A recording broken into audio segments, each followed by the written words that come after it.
Greetings, beautiful people. So I'm trying to be a little more consistent with these videos.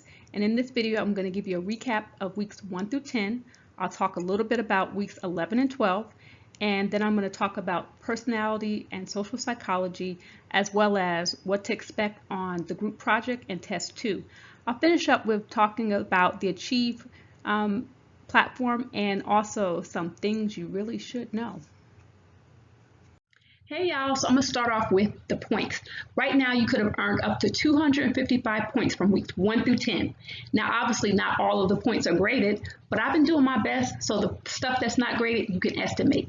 Starting off, you could have earned up to 70 points in class participation. And how did you earn those points? You completed the syllabus quiz, you introduced yourself to me and your fellow class members, you responded to 2 or more peers, and then you were active on the discussion board. All right, that was up to 70 points.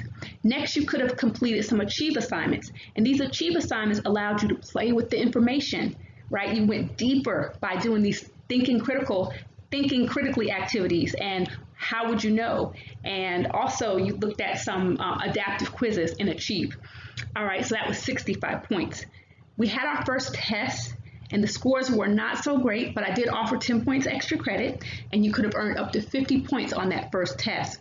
Now, if you missed test 1, don't worry. I give a makeup test, and it's basically a cumulative test of test 1 and 2. So if you missed test 1 or test 2, you can take the makeup, and it will sub in for one of those 2 missed tests. And so if you missed it, no stress. Next, we had the paper, and so far P1, P2, and P3 have all been turned in. And P1 was selecting your topic, P2 was developing an annotated bibliography, and P3 was giving me an outline of the paper. All right, and that was 50 points. And then the last way to earn points was working on the group project. And so far, your group has taken the topic that I assigned and you've created a charter basically outlining how you and your members are going to work together. And then you've had 2 check-ins. We'll have more points for the remainder of the class, because remember there's 600 points in our class, and at this point we're only at 295 points. All right, I want to talk briefly also about the topics that we went over, but I'm going to go really quickly. All right, so the first chapter was thinking critically with psychological science, and the main thing I wanted you to take away is that psychology is the scientific study of behavior and mental processes. So psychologists use the tools and the methods of science to understand why people do what they do and think the way they think. In that chapter, you also learned about the history of psychology and the contemporary perspectives. So you learned about the psychodynamic approach and behaviorism and the cognitive approach, right? You looked at humanistic psychology and the sociocultural approach and biopsych. And that took us to chapter 2, which was the biology of behavior, where you learned all about the brain and neurons and neurotransmitters and the endocrine system. And you basically learned that everything that's psychological is simultaneously physiological. So if you want to study someone's behavior, if you want to study what's in someone's head, there is also a physical side to it. So it's not just a matter of thoughts, it's the brain behind the thoughts. All right, then we moved to chapter 4 with developing through the lifespan, and we talked all about how you go from being a single cell, like you go from an egg and a sperm fusing together to being, a baby, and then a toddler, eventually a child, and then in adolescence you have that awkward period between childhood and adulthood, and then you move to adulthood, and finally you die. Then we moved to learning, and we skipped a couple of chapters here, but we moved to learning and we started talking about Pavlov's classical experiment. We talked a little bit about Thorndike's research and B.F. Skinner's operant conditioning, and hopefully you learned that learning is a matter of changing your actions, right? It's a relatively permanent change in an organism's behavior over time. We move from learning to memory, and learning and memory go hand in hand. So memory is the cognitive side. We started talking about the stuff that goes on in a person's head. So encoding, storage, retrieval. And from there, we moved into thinking, language, and intelligence. And that's where we left off. So that was a very quick recap. And hopefully I'm going to follow through with a couple more videos on some of these topics so that you can review before the final exam. All right, so now I'm going to give you I'm going to mainly focus on weeks 11 and 12, but on this slide you can see that I've given you a layout for the remainder of the semester.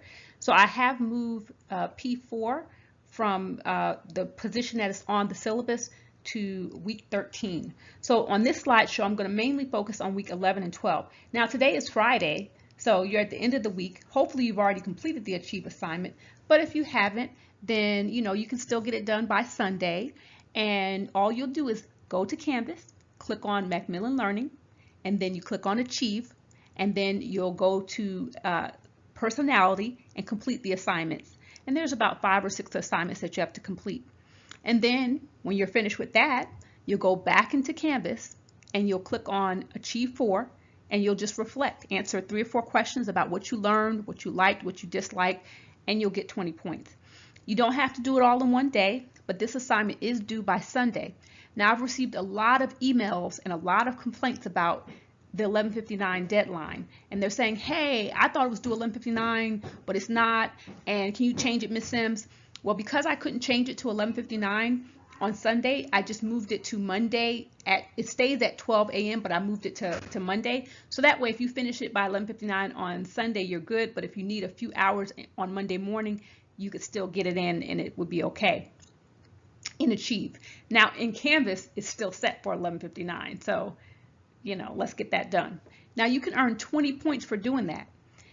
Next week, we're going to be looking at social psych. So personality and social psych go hand in hand, and I'm going to talk about those topics on the next slide. But next week you'll have 3 assignments. You're going to have a group project check-in. This is an individual assignment where you let me know how you and your members are progressing. What are you doing? What do you need help with? Right? So that's going to be worth 5 points, and that's an individual assignment based on your work with the group. Then you're going to have a discussion post that's worth 15 points. And just like the previous discussion, you'll make initial post and then you'll respond to 2 or more classmates. Now, I want to say here that the way you get the maximum points is by giving a substantive post. And what do I mean by a substantive post? This is a post that is easy to read and it has substance. So in other words, you're going to thoroughly answer the question, you're going to make sure your information is accurate, and you're going to provide examples and details. Whenever you can, refer back to the video that you watched or the section in the textbook that you read, but put it in your own words. All right? So you want your response to have some oomph to it, and it should be a joy for us to read. Go ahead and proofread it and get rid of all the errors. All right? Make it pretty for us. All right, so that's 15 points for the discussion 5. And then the last assignment that you'll do next week is Achieve 5. And Achieve 5 will be some assignments based on social psych, and you'll get 20 points for that. So between weeks 11 and 12, that's 60 points. That's the equivalent of more than the test, right? So you have still lots of chances to pull up your grade if you're worried about earning points in this class. Okay, class, so I'm talking about personality, and to talk about personality, I want to bring my daughter, since she's a aspiring YouTuber. You have a YouTube channel, and she's got a lot of personality. But anyway, when we talk about personality in terms of psychology, we're not talking about it like the person is sassy. All right, it's more just a definition. The definitions are here on the slide. Okay, so I'm going to read a definition, but keep in mind there's some similarities between all 3 definitions. And I brought her in here because I'm going to go over one of the theories, and I'm going to have her as a test subject. All right, I'm going to try to keep this part of this slide equally as short, but we're going to have a dialogue. So Zuri, I want you to ask questions if you don't understand. Okay? Okay. All right, so personality is the unique and relatively stable ways in which people think, feel, and behave. Okay.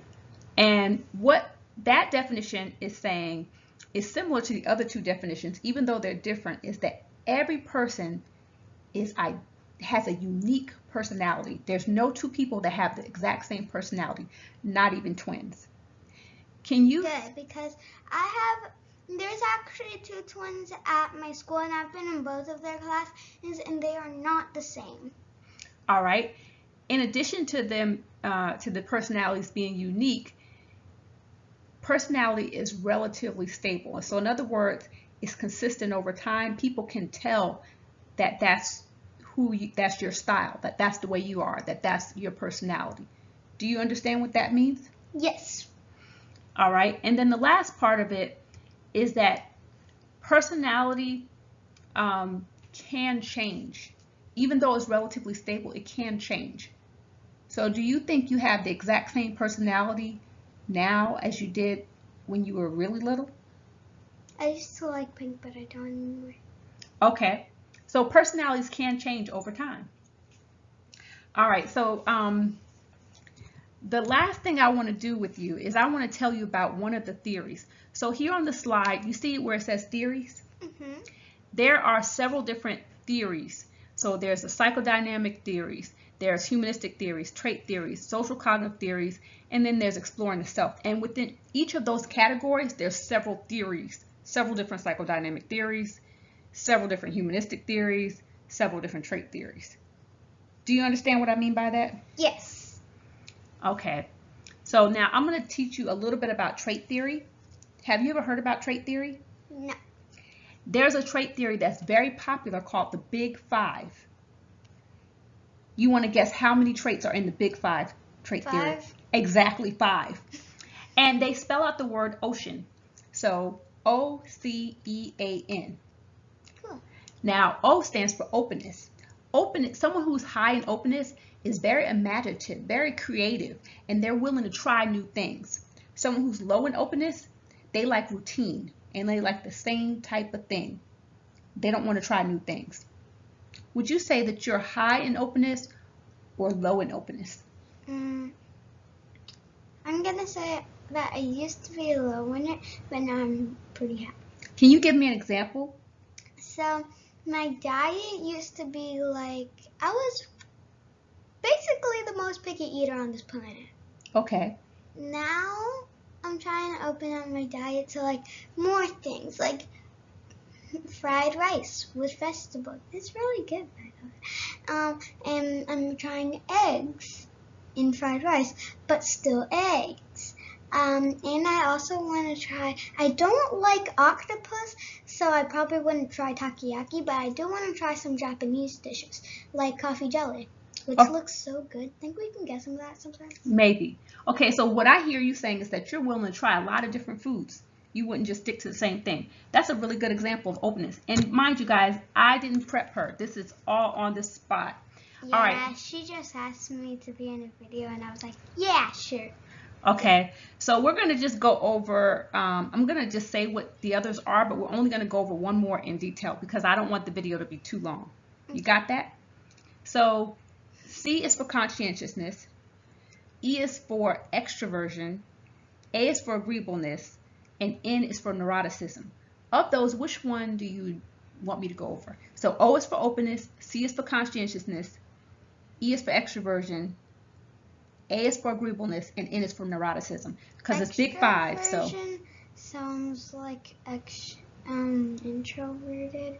So I'm like, do I know those? Do you think you know what extroverted and introverted are? They're like two sides of a coin. Yeah, I know what that is. Tell us what it is. If you're introverted, it's like you're kind of shy and you don't really like socializing with people. And extroverted is the opposite. Okay. I'm extroverted. All right, so if you're extroverted, you get your energy from other people. And if you're introverted, you prefer quiet time. So it's not so much that you're shy, but you're right.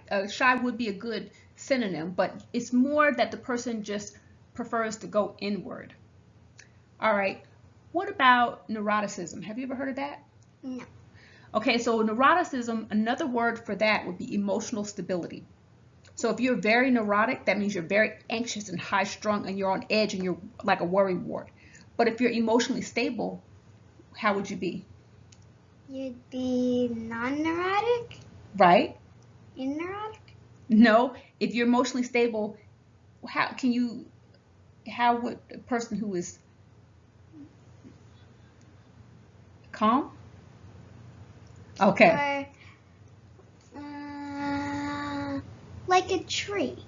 Because trees have roots that keep them stable, and they may sway sometimes if it's like a really big storm, but they don't get chopped down. Unless you grab an axe and chop them down. Okay, so you get it. But think of it as like the emotion. So yeah, your emotions are stable like a tree. But even if you chop the tree down, the roots don't move. Okay. All right. So do you remember how many traits were in the Big Five trait theory? 5. Can you tell me what O stands for?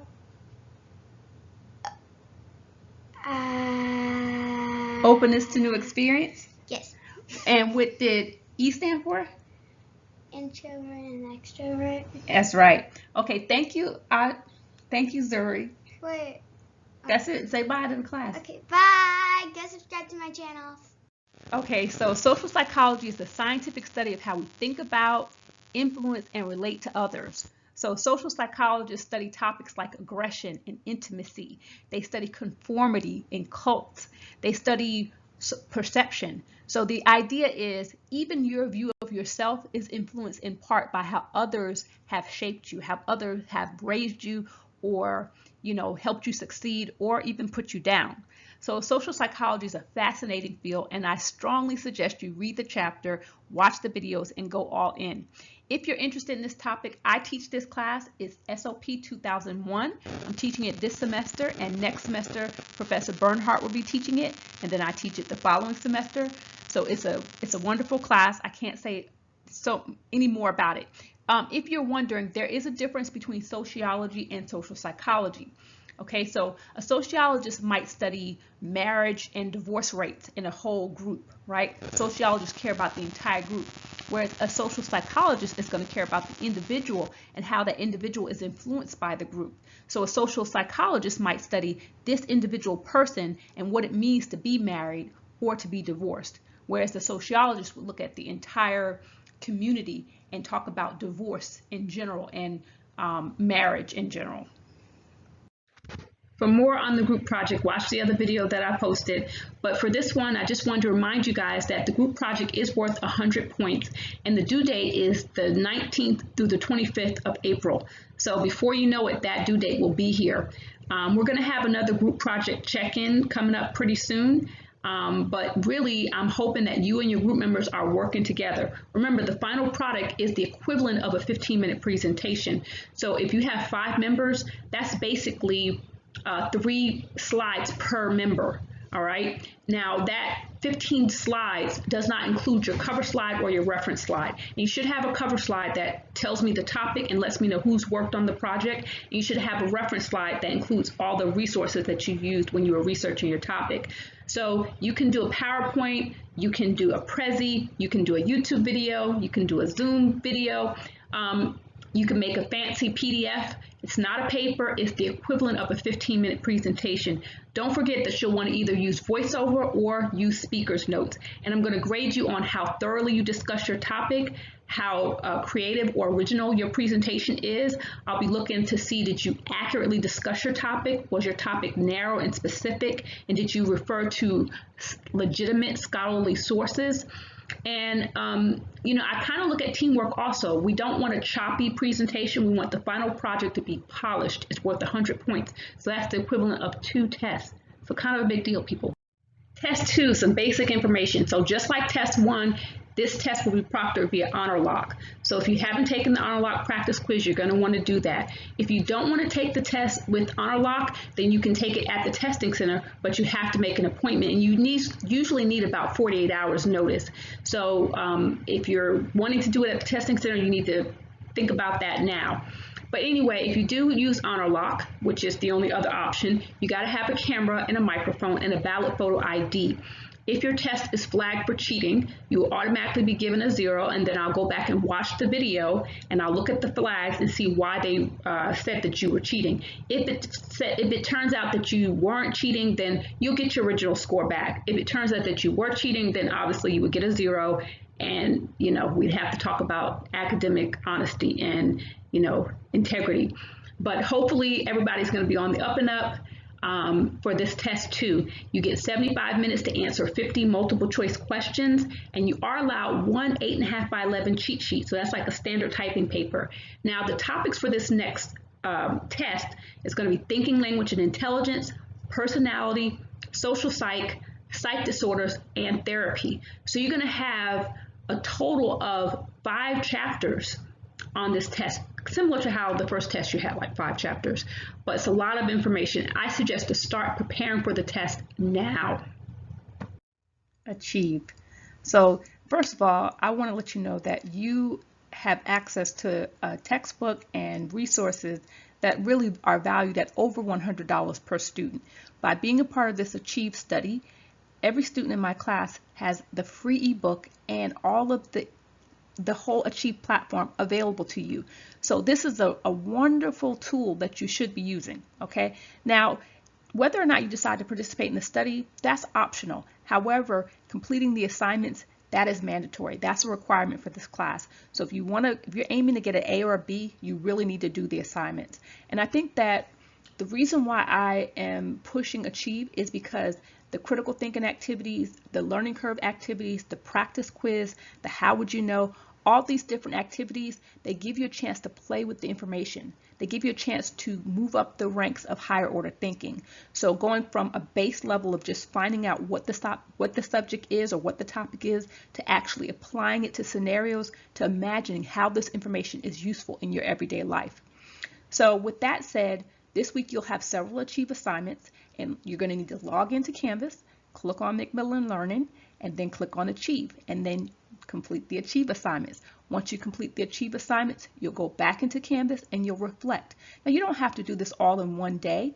The Achieve assignments are not due until Sunday, so you could actually break it up, and I recommend breaking it up. You can do a little bit on Tuesday, a little bit on Thursday, a little bit on Friday, and then wrap it all up on Sunday. So go ahead and get that done.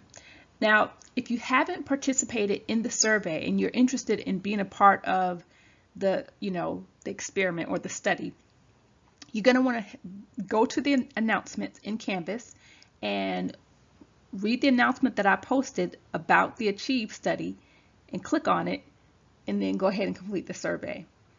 All right, now there'll be another survey coming up again later in the semester, and there will also be an opportunity to participate in a focus group. So these are ways that you can earn, well, you can get money. The bonus points were just for the survey, the initial survey, and then there's bonus points for the survey at the end. But in terms of extra cash, that's separate from the class, and you actually get it if you, if you sign up. All right. Things you should know. The syllabus is your friend. Okay? I made that syllabus. I did it. I typed it up. I made the syllabus because, one, I was required to, but two, it's a good way for you to know exactly what's going on in the class, okay? The syllabus is, like I said, it's like the instructions. It's telling you what you have to do, when you have to do it, and how you have to do it. It gives you everything you need to know. It's in the syllabus. Most of the questions that you will ask me, the answer is in the syllabus. So the syllabus is your friend. That's number one. Number two, office hours are for you. I hold office hours Monday through Friday, and I hold 11 hours worth of office hours. And I tell you that I do have some students that will contact me, and they will have a Zoom one-on-one session with me. Other students will email me back and forth. But I have a lot of students that never take advantage of the office hours. And it's just like, why? You know, I'm here for you. I'm here for you. So go ahead and holler at me and schedule your time to meet with me during my office hours. With that said, I try to make my office hours flexible so that I have some time available in the morning and some time available in the afternoon and even the evening. But if any of those times don't work for you, I can usually make some adjustments. Now, I am a mother. I have 4 kids, and I am teaching 7 classes, and I'm a doctoral student. So I'm a busy woman. All right, I'm a busy woman. But for you, boo, I'll move my schedule around if I can, and I will meet with you during a time that's mutually agreed on by both of us, and then opt out of that particular office hour time. You know, I could, like, if I was supposed to meet, you know, in the morning and you wanted to meet in the evening, then I would still be available in the morning, but I might do other things during that office. But you get it. Anyway, the last thing I wanted to mention is that the goals that I have for you as a student enrolled in my class extends beyond this class, okay? I am someone who believes that learning is the key to a life well lived. So you can learn from just living life, or you can learn in the classroom. You know, learning is my thing. So a lot of times it might seem like I'm trying to give you busy work, which I don't do. Or it might seem like I'm trying to drag something out or make something more complicated. But trust me, there's a method to my madness. And I'm really thinking about your best interest. So in terms of like the group project, some students really don't like working with others. And I get it. I don't like working with others. Not only am I introverted, but I like being by myself. With that said, I've learned from my professional life and my personal life that interpersonal skills are key. So the group project experiences that I had in college really helped me. They were practice for later, what happens later in life. So, I'm just going to say, put it out there and let you know that there's a method to my madness. And if you ever want to know, feel free to comment on one of the YouTube videos or email me or whatever. I'm here for you.